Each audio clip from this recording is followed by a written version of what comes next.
week-end et bienvenue à cette rétrospective. Le vice-premier ministre et ministre de l'Intérieur Emmanuel Ramazani Shadari s'est de nouveau rendu dans le Kasaï, une seconde étape de sa mission de pacification de ces provinces meurtries par la milice de Kamwina Sampou. Ce vendredi, la famille du défunt chef coutumier a réitéré son engagement à enterrer la hache de guerre. Le nom du chef coutumier qui doit succéder au défunt Kamwina Sampou a été donné au vice-premier ministre qui doit signer l'arrêté de reconnaissance. Déjà l'après-midi de ce même vendredi, les miliciens ont entamé une nouvelle vague de reddition. Et durant cette semaine, le Premier ministre Bruno Tshibala a procédé aux consultations de forces vives de la République en vue de la formation du gouvernement. Majorité, opposition comme société civile ont répondu présent. Bruno Tshibala a reçu des orientations du chef de l'État la veille de ces consultations de l'Union africaine.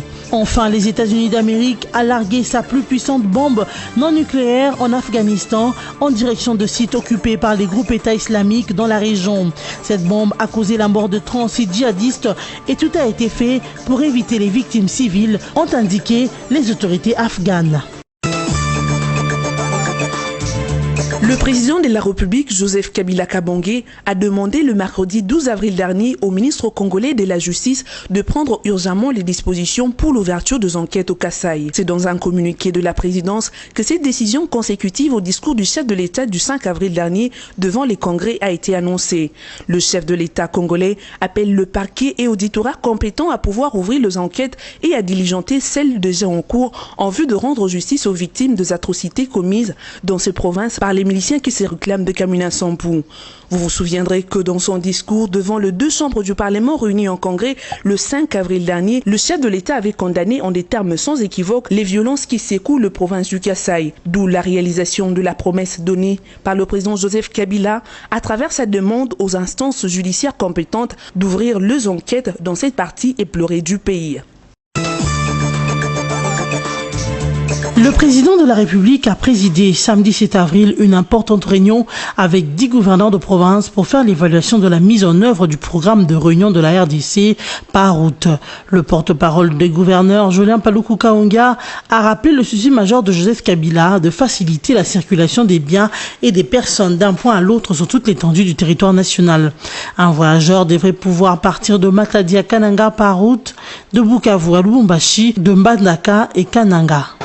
Nous avons donc évalué tous ces programmes avec tous les responsables de services, à savoir l'Office des routes, l'OVD, l'Agence congolaise des grands travaux, mais également évalué les niveaux d'implication des partenaires internationaux, à savoir la Banque mondiale, la BAD, les contrats sino-congolais, l'Union européenne, parce qu'ils accompagnent les chefs de l'État dans cette vision où nous avons un réseau de près de 53 000 km qu'il faut réhabiliter. Et le chef de l'État tient à ce que dans cette phase où la mise en œuvre se fait correctement, les gouverneurs doivent être impliqués dans les travaux de maintenance des routes qui sont déjà réhabilitées à ce stade.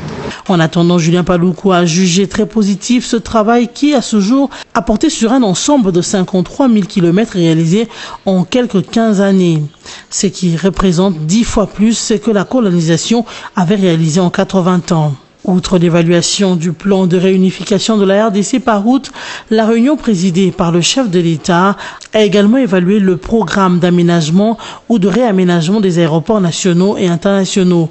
Le jugeant également positif, les participants ont constaté que la RDC quitte petit à petit la liste noire des aéroports à haut risque. Enfin, la réunion a également évoqué le projet de transport urbain. Julien Paluku a ainsi évoqué le projet d'un réseau de tramway pour la ville de Kinshasa. Cette réunion a duré plus de 4 heures. Tête à tête, hier lundi 10 avril, Joseph Kabila et Bruno Tshibala.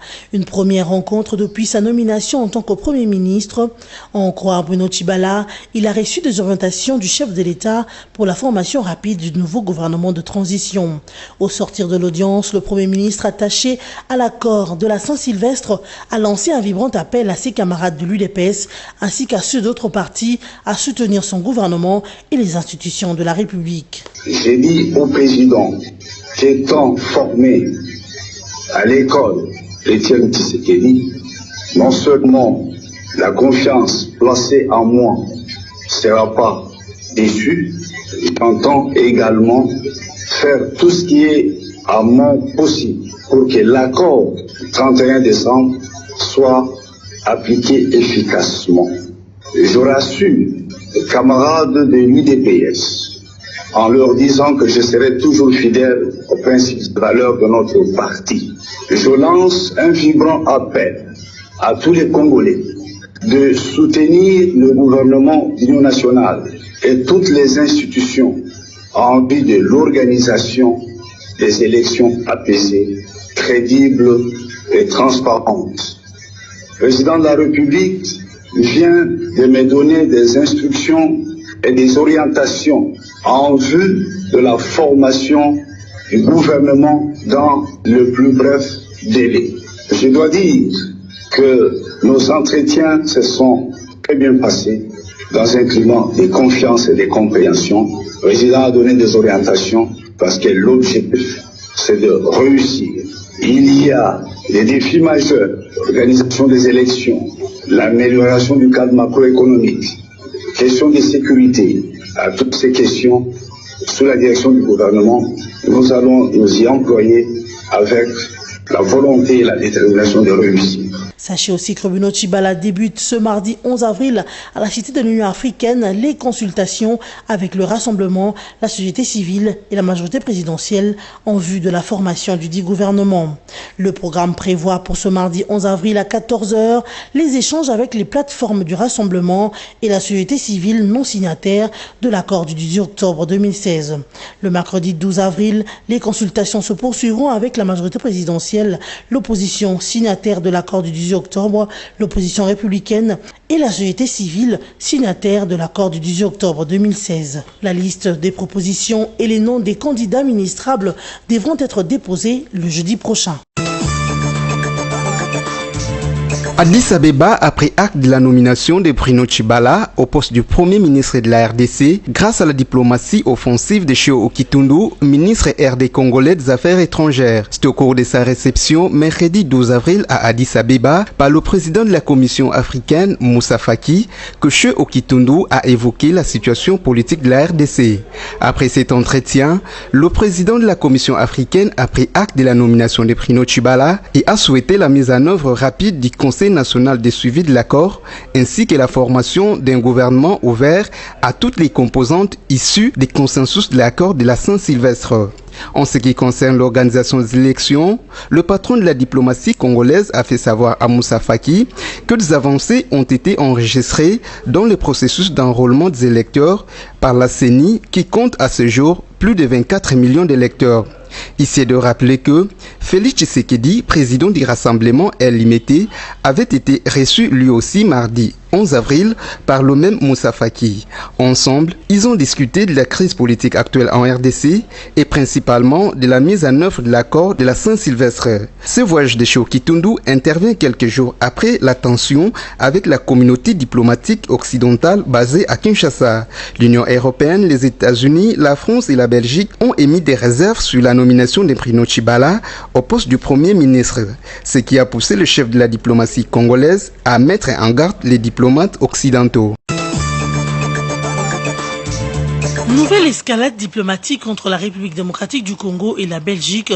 Dans un communiqué publié lundi 10 avril, le chef de la diplomatie congolaise, Léonard Cheo Okitundu, a fustigé son homologue belge, Didier Reynders, au sujet du communiqué publié par lui concernant la nomination de Bruno Tshibala au poste du Premier ministre. Pour le vice-premier ministre et ministre congolais des Affaires étrangères, son homologue belge n'a pas respecté les canaux diplomatiques convenus pour échanger avec la RDC, ce qu'il dit regretter. Cheo Okitundu fait savoir qu'à l'avenir, la non-observance de ces principes fondamentaux par ses partenaires amènera impérativement le gouvernement de la RDC à assumer ses responsabilités.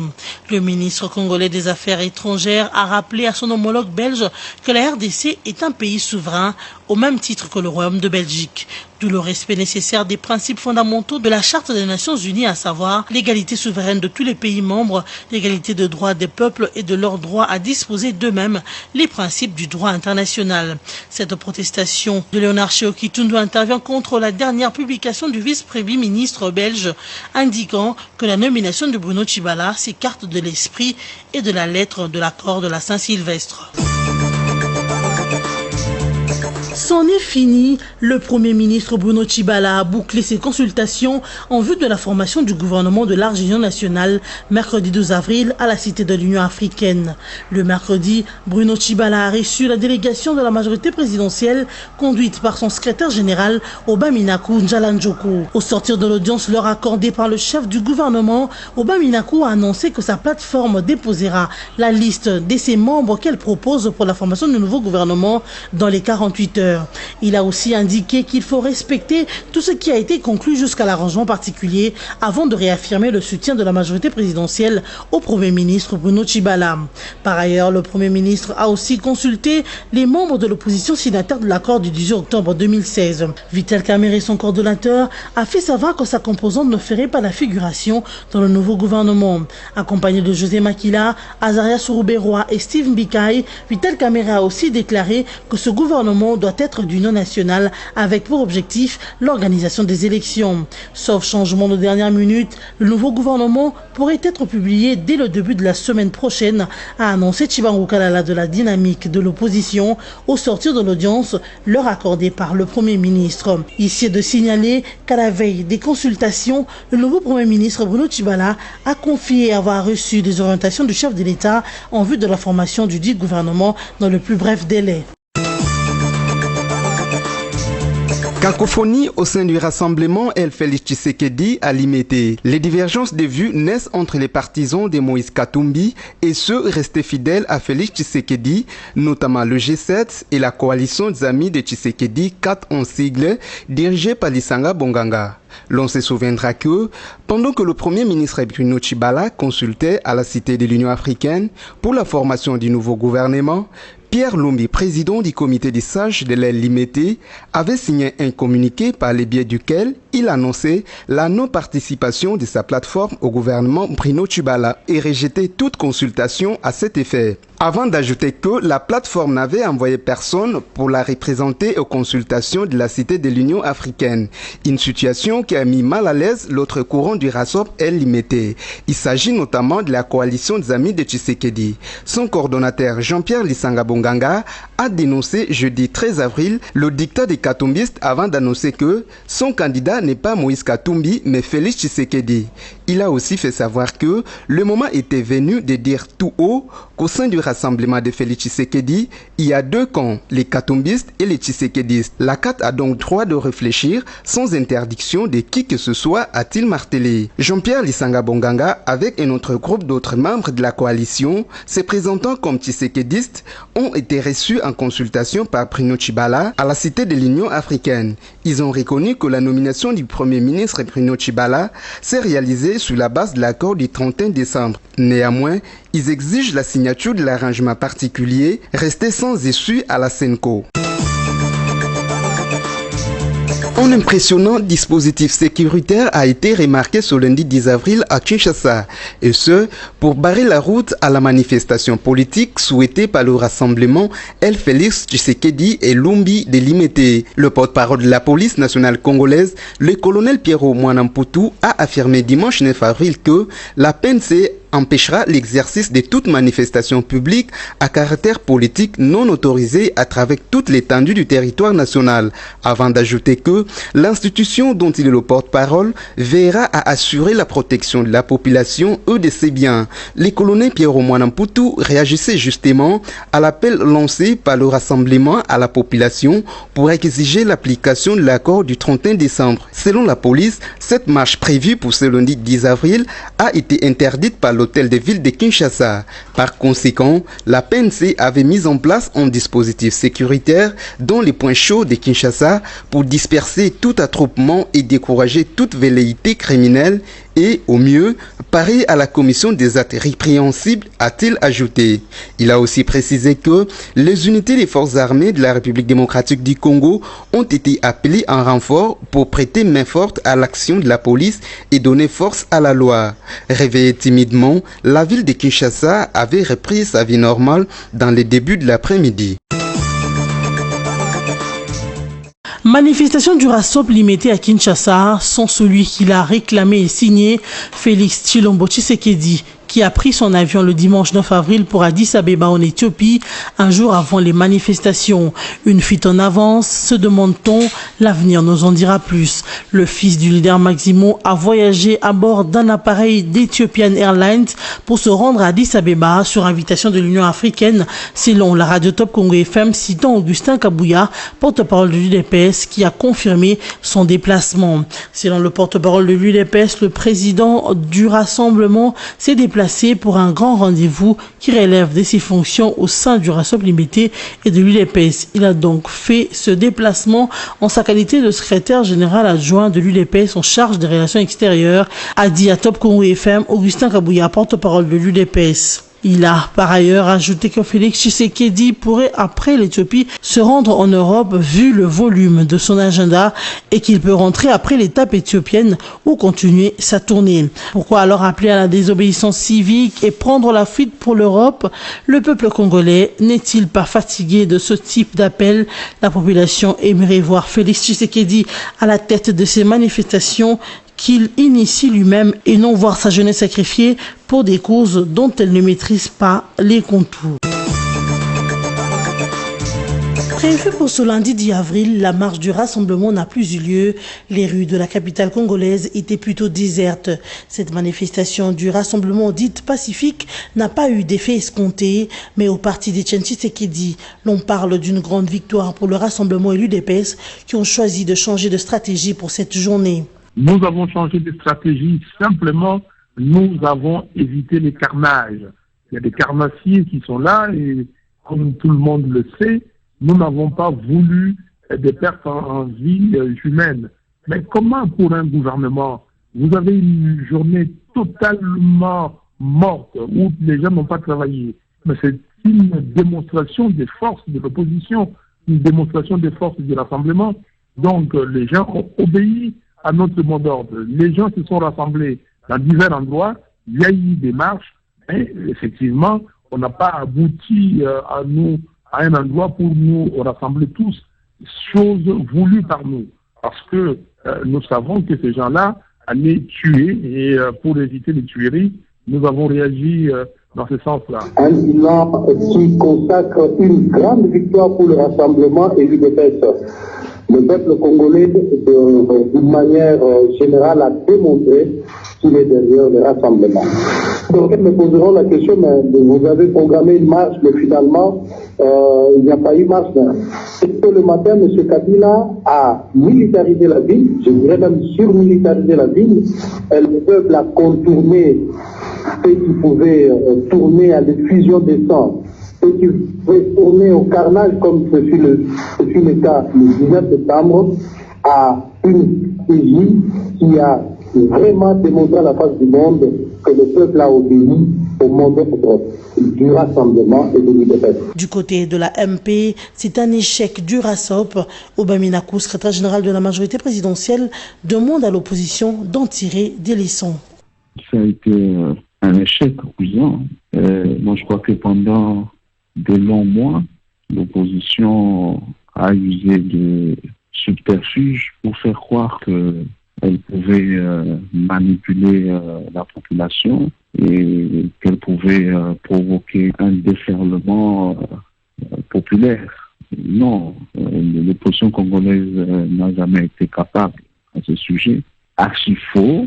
Le dispositif sécuritaire est tout à fait normal. L'opposition congolaise doit se remettre en cause. Entre-temps, ce mardi 11 avril, la vie reprend son cours normal à Kinshasa. Aucun incident majeur n'a été enregistré. Le lundi 10 avril, a dit le porte-parole de la police nationale congolaise, le colonel Pierrot Mwanamputu. Arrivé à Kananga, jeudi 13 avril 2017, pour la seconde étape de sa mission de pacification du Kasaï, le vice-premier ministre, ministre en charge de l'Intérieur et Sécurité, Emmanuel Ramazan Shadari, s'est entretenu pendant plus de 3 heures ce vendredi avec la famille du défunt chef Kamwina Nsapu. La délégation familiale était conduite du frère du chef décédé, Kasuku, qui était accompagné de 4 autres de ses frères. Parmi ceux-ci, figuré en chemise bleue sur ces images, Kankun Kata, chef de la milice Kamwina Nsapu originelle. Au terme des échanges, la famille régnante a réitéré son engagement à enterrer la hache de guerre telle qu'elle avait affirmé lors du précédent séjour du vice-premier ministre Chadari. Elle a également communiqué le nom du chef qui doit succéder au défunt et en retour, Ramazani Chadari doit signer sur place à Kananga l'arrêté de sa reconnaissance. Avant cette issue heureuse, le vice-premier ministre Chadari a longuement conscientisé ses interlocuteurs sur la gravité de la situation sécuritaire dans l'espace kassaïen et ses environs. Il leur a également fait part de la préoccupation du chef de l'État qui tient à ce que cesse cette situation qui a atteint des proportions inacceptables. C'est donc fort de cette conscientisation que la famille régnante a renouvelé son engagement à mettre fin aux hostilités avec la puissance publique. Le programme du vice-premier ministre Chadari prévoit également une visite aux miliciens qui se sont rendus et qui sont actuellement cantonnés au stade de l'espoir de Kananga, à la tête d'une forte délégation comprenant entre autres le ministre des Affaires coutumières et le commissaire général de la police nationale congolaise. Ramazani Chadari est mandaté par le chef de l'État pour concrétiser les engagements pris lors de sa précédente mission avec la famille régnante. Celle-ci avait décidé d'enterrer la hache de guerre et un certain nombre de miliciens se sont rendus. Le gouvernement s'était engagé, entre autres, à finaliser la reconnaissance du nouveau chef coutumier et à rendre le corps de feu le chef coutumier Kamwina Nsapu pour son inhumation selon le rite traditionnel. Rappelons que lors de son tout dernier discours sur l'état de la nation, le président de la République avait exprimé sa vive préoccupation sur la situation sécuritaire consécutive à l'affaire Kamwina Nsapu. Il a aussi rappelé que l'énigme du départ au contour coutumier a été dénouée à travers un processus politique et administratif initié par le gouvernement central. Cependant, face aux atrocités inacceptables commises sur des victimes innocentes et en raison de la persistance des troubles à l'ordre public mettant en péril la paix et la stabilité du pays, Joseph Kabila s'est vu dans l'obligation d'en référer à son obligation constitutionnelle, rétablir l'autorité de l'État dans cette partie de la République par tous les moyens légaux possibles. S'exprimant ainsi, le chef de l'État avait déjà signé une ordonnance instaurant une zone de défense au Kasaï. Le commandant de cette zone est déjà opérationnel sur terrain. Suspension de la coopération militaire entre la République démocratique du Congo et la Belgique. Selon les informations obtenues par des confrères de Jeune Afrique, c'est le jeudi 13 avril que le Royaume de la Belgique a été au courant de la décision congolaise. Cité par Jeune Afrique, Laurence Mortier, porte-parole du ministère belge de la Défense, a indiqué que leur attaché de défense à Kinshasa a reçu un courrier du gouvernement congolais lui annonçant la décision de Kinshasa de suspendre la coopération militaire entre les deux pays. Une information confirmée par une source militaire congolaise sous couvert d'anonymat, a-t-elle ajouté. Laurence Mortier a par ailleurs expliqué que son pays est en train de faire un inventaire de ce que cette opération recouvrait. Par contre, elle n'a pas souhaité s'exprimer davantage sur les motivations de cette décision, une première depuis plus d'une décennie. Cette décision intervient dans un contexte de tension entre Bruxelles et Kinshasa. Didier Reynders avait critiqué négativement la nomination de Bruno Tshibala au poste du Premier ministre. Une prise d'opposition à laquelle les autorités de Kinshasa ont vivement réagi. Cheo Kitundu, patron de la diplomatie congolaise, avait alors invité les représentants diplomatiques à Kinshasa à ne pas s'immiscer dans les affaires internes de la RDC. Se basant principalement sur des actions de formation de brigades d'intervention rapide, la coopération militaire belgo-congolaise avait été rompue à l'arrivée au pouvoir de l'AFDEL en 1997. Elle sera rétablie peu de temps après l'arrivée de Joseph Kabila et n'avait plus été interrompue depuis. Le président interfédéral de l'Union nationale des fédéralistes du Congo, UNAFEC, a séjourné récemment au Sud Kivu. Dans le territoire de Kabaré, David Moulumoué Desrois s'est enrôlé au bureau de la CENI pour des prochaines élections. En accomplissant ce devoir civique au centre d'enrôlement de l'INERA, David Moulumoué Desrois a voulu sensibiliser la jeunesse et le nouveau major de ce coin de la RDC à s'enrôler massivement pour faire gagner plus de sièges à la province du Sud Kivu. Ce que je peux dire à la population de Kabare de ne pas se fatiguer, surtout avoir confiance à la jeunesse actuelle qui peut nous amener à relever beaucoup de défis dans notre territoire. Au cours d'une caravane motorisée dans ce territoire de Kabare, ce digne fils du groupement de Moudaka, membre de l'UNAFEC que dirige Marcel Ilunga, David Moulumoué Desrois, est ovationné par des femmes, jeunes et vieux, question de montrer au chef de l'État et à la majorité présidentielle que dans le territoire de Kabare, ils sont valablement représentés.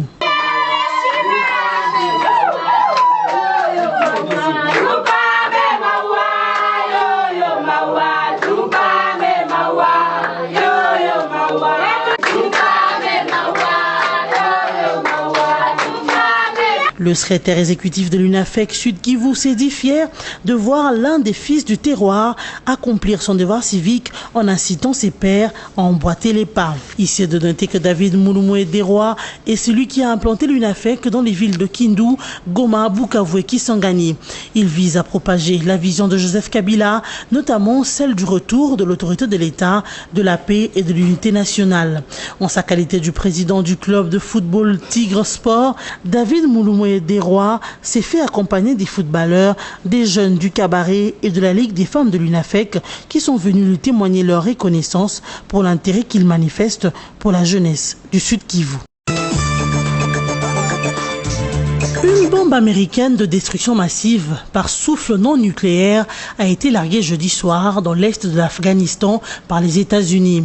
Elle visait les sites occupés par le groupe État islamique dans la région. Cette opération a été un succès selon Donald Trump, le président américain qui s'est dit très fier de l'armée américaine. De leur côté, les autorités afghanes assurent que tout a été fait pour éviter les victimes civiles et qu'au moins 36 djihadistes seraient décédés lors de cette opération. Cette opération a été préparée de longue date par les Américains qui avaient intensifié les bombardements dans ce secteur. C'est donc la première fois que les USA utilisent cette bombe. Le gouvernement afghan assure avoir été tenu au courant de cette opération d'envergure qui est dénoncée par certains opposants tel l'ancien président afghan Hamid Karzai, dont le leitmotiv est de critiquer les interventions militaires des États-Unis d'Amérique en Afghanistan depuis qu'il n'est plus au pouvoir. Certains habitants de la province du Nangarhar, vivant à plusieurs kilomètres de la zone d'impact, racontent que la puissance de la bombe GBU-43 a été telle que leurs vitres ont été brisées et que la terre a été secouée comme lors d'un puissant tremblement de terre. Pour rappel, c'est dans cette zone dans l'est de l'Afghanistan qu'un soldat américain a été tué la semaine dernière. Pour la Maison-Blanche et le Pentagone, celle qui est surnommée la mère de toutes les bombes a été choisie car, disent-ils, il n'y avait aucun risque d'atteindre des civils dans la région. Suite à l'attaque à l'explosif près du bus du club de football allemand Borussia Dortmund, le match de la Ligue des champions européenne qui devrait opposer l'AS Monaco de France et Borussia Dortmund, prévu mardi 11 avril 2017 en Allemagne, a été reporté. Selon la police allemande, une lettre de revendication a été trouvée sur le lieu des 3 explosions ayant visé le club de football Borussia, faisant un blessé, dont Marc Bortra, défenseur des Bavarois. Cette lettre conduit la police allemande à examiner la piste islamiste. Le courrier porte la mention au nom d'Allah, le clément miséricordieux, et mentionne la participation de l'Allemagne à la coalition contre l'État islamique, ainsi que l'attentat sur un marché de Noël à Berlin en décembre dernier. En parallèle, les autorités étudient l'authenticité d'une deuxième revendication en provenance des milieux antifascistes, rapporte l'agence de presse allemande DPA. Depuis mardi, une lettre circule sur Internet assurant que le bus de joueurs de l'équipe de Dortmund avait été visé en raison de la passivité supposée du club à l'égard de supporters d'extrême droite et des manifestants de racisme dans les tribunes du stade BVB. Le match, lui, a été reporté d'une journée sur décision du club et de l'UEFA. C'est ce mercredi, sauf imprévu, qui devra avoir lieu. D'ores et déjà, les mesures de sécurité autour de 2 clubs ont été renforcées pour l'occasion. Place au rappel le titre de cette rétrospective.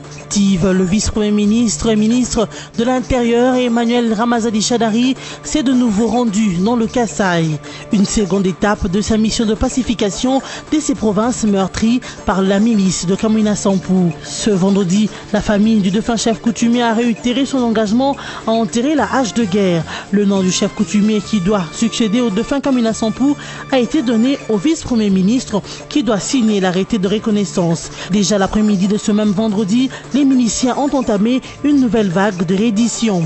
Et durant cette semaine, le Premier ministre Bruno Tshibala a procédé aux consultations de forces vives de la République en vue de la formation du gouvernement. Majorité, opposition comme société civile ont répondu présent. Bruno Tshibala a reçu des orientations du chef de l'État la veille de ces consultations de l'Union africaine. Enfin, les États-Unis d'Amérique a largué sa plus puissante bombe non nucléaire en Afghanistan en direction de sites occupés par les groupes État islamiques dans la région.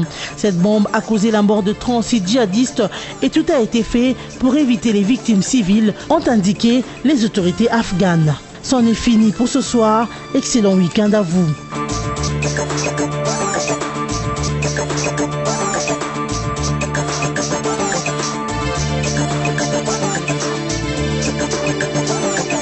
Congo Panorama, votre magazine d'actualité, est à nouveau dans vos bacs avec son numéro 23. Découvrez l'actualité dans toute sa diversité. Coopération et diplomatie, quand Cheo Kitundu démine et réchauffe les fronts diplomatiques. RDC Liban, Joseph Kabila et le général Aoun veulent relancer la coopération. Passeport biométrique en RDC, une réalité confirmée. ISC, le nouveau comité de gestion modernise. La CGT à fond sur la route bypass. Agnès Moad renforce les capacités des cadres et agents de l'INSS. Promotion de l'industrie, Patrice Kitebi et Marcel Kassembe au front de l'Est. Eventprint à Kinshasa, la RDC toujours fréquentable. Formation professionnelle, après Kinshasa, bientôt un bâtiment ultra-moderne de l'INPP à Lubumbashi. Congo Panorama, c'est aussi la politique avec les négociations pour des élections apaisées. Sanko, échec et mat. Congo Panorama décortique pour vous les efforts du chef de l'État à travers le gouvernement pour la pacification au Tanganyika entre Pygmées et Bantous, à Kinshasa et au Congo central dans l'affaire Boudoudia Mayala, au Kasaï avec le phénomène Kamina Sampou, le tout avec thérapie du dialogue administré par Emmanuel Shadari. Congo Panorama numéro 23, c'est enfin l'éditorial signé Yvan Ramazani, rien que pour la paix. L'éditorialiste révisite le cursus du président Kabila au sommet de l'État et constate qu'il a choisi de conduire dans la paix ce pays vers sa destinée de grandeur, non pas tout seul, mais avec le peuple congolais qu'il s'efforce toujours à ériger comme principal acteur de son bien-être et bénéficiaire prioritaire des résultats de sa propre action. Tout cela au nom et pour la paix, rien que la paix. Congo Panorama, s'investir pour un Congo émergent. Congo Panorama, toute l'actualité à votre portée.